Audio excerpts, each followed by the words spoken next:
What's up YouTube? Welcome back to another review. Today's review is going to be on the Masters of the Universe Revelation King Grayskull. Now, I'm going to be completely honest, I'm not a huge fan of He-Man. I know of the character. I had watched the cartoon when it came out in 2002, but I never watched the original series. I was not even born yet. But with that being said, I gonna be honest, don't really know anything about this character. However, what really drew me was, the way it looks. And as you can see on the top left hand, or I guess right hand side, is the clearance sticker. I had seen this at my local Target and it was on sale, and it was actually on sale for $10, which was a no-brainer. That definitely was enough to pique my interest, and I thought it was a great deal. So just full disclaimer, I don't really know much about this character at all. I just went simply off the aesthetics and the looks of the character. So let's get into it. So from first glance, I like the way it looks.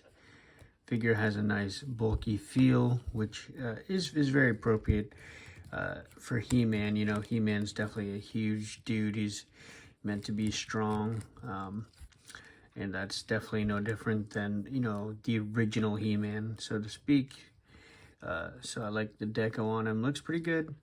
And then one thing that I did notice also is that the cape is wired. That was definitely something I thought was really cool. A really nice touch. You can get it kind of in different poses and whatnot. So I thought that was a super cool touch. One thing I did notice also is that there's a big tag here. I'm not a fan of that. I don't know why they did it, but it's almost like when you buy a shirt, right? So it's strange that they did it that way. But this is the head sculpt that he comes with. It's more of like an angry head sculpt.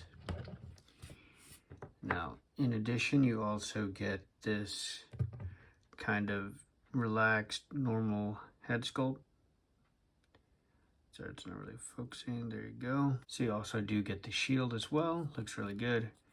I like the way that it's set up. Marvel Legends should take notes on how to do a shield, because this is rubbery. This one feels a little bit more firm. This one's way softer, but as you can notice, when you push it down, kind of goes back to shape. So this looks really good. I like that. And then you do get the two halves of the power sword. I'm not sure in which way it would connect. There we go. So it'd be kind of like that. And then you also do get a couple extra hands. So you get a left relaxed hand, as well as a right fisted hand as well. Noticing is that it is connected via Velcro. So how it works is it loops behind the back of the harness. And then it looks like this harness actually is removable as well. As you can see, you can kind of unhook the latch, which is cool. You get a more classic look. But yeah, I'm a big fan of how it articulates. It's not really the best, but given that I like the way it looks, right? He has the that very barbaric look, so to speak. He looks strong and imposing, and like I like that his cape is tattered too. His head goes up, down. It actually does shift a little bit as well. Arms go up, bicep swivel. He has looks to be double jointed elbows, but because of the arms, you're only going to get about that much, which is fine. His arm does swivel, and then for the abdomen, you get the diaphragm cut, and there is no ab crunch or anything like that. And then he does not, oh, he does turn. Okay, it's a little bit stiff. I was wondering if he turned or not, but he does have rotation, so that's pretty cool too. I like that touch. You can get him to crunch down. He doesn't crunch down too much, but it's all right. His legs do kick up. The skirt piece is going to get in the way. legs go out. Pretty nice, actually. Yeah, it looks really good. You get a thigh swivel, and then this looks to be a double jointed knee. There you go, double jointed knee. You get a shin swivel, and then hinge up and down, and ankle pivot. So very nice articulation. It's pretty much what you'd expect from a character of this nature. You're not going to expect them to be super acrobatic, but yeah, so far it looks good. Okay, so this is a bonus, something that I did want to try. This helmet is from the Ultimate Rider's Punisher, and I wanted to see if this could fit on, and it looks like it does. It doesn't fit perfectly, but you know, you are able to see, maybe pushed it down too much, but you are able to kind of get it to where it covers the nose, and hopefully you can see that, but you can see both the eyes through that.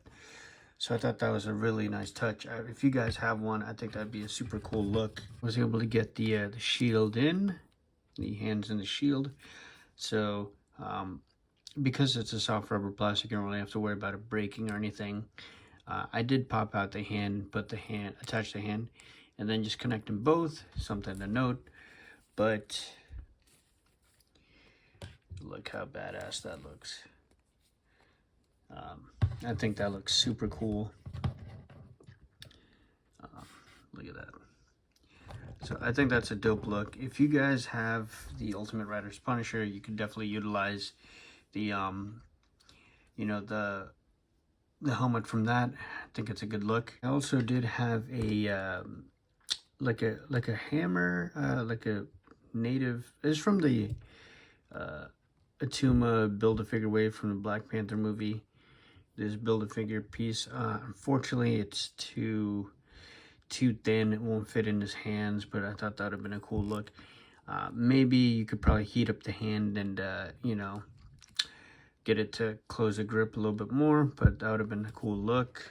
Here is the kind of spear again. You could maybe fudge it, put it in this hand. It's a little still wobbly, but maybe you could get both hands on it and it'd look a little bit better. So there's that.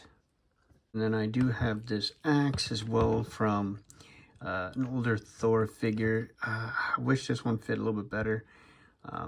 It fits, but right like at the more towards the top of the axe, but you can kind of get it to work. I think it's still good for pictures and whatnot, especially if you get like the right angle. I think it would look dope. So all in all, I'm definitely pleased with this figure. I think you could definitely do a lot with it, and I think that it's a good alternative to like a barbarian type figure.